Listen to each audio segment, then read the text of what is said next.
ఎక్కడి నుంచి ఎక్కడ తీసుకెళ్తారో చూసి అక్కడ మేడం పర్సనల్ రూమ్ నుంచి దానిలో పెట్టుకొని కవరింగ్ కోసం శారీస్ పైన పెట్టుకొని పోతుంది. ప్రిన్సిపల్ మేడం చీరలు తీసుకురామన్నా నాకు చీరలు ఏమి కట్టుకోవడానికి అని చెప్పి సార్ ఈ చీరలు తీసుకుని ఆ బ్యాగ్ లో పెట్టి కవర్ చేసి వైట్ కవర్ పెట్టి ఒక బ్లాక్ కవర్ పెట్టి మేడం చూపించమంటే అసలు చూపించలేదు మాకు.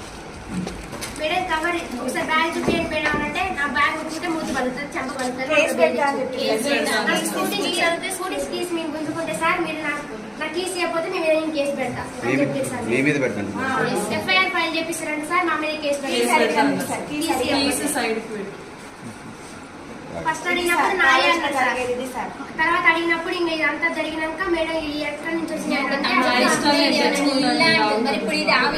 ఎందుకు తెచ్చుకోలేదు మేడం? ఎవరు అనుకుంటారు మీరు? పర్సనల్ రూమ్ సార్ అక్కడ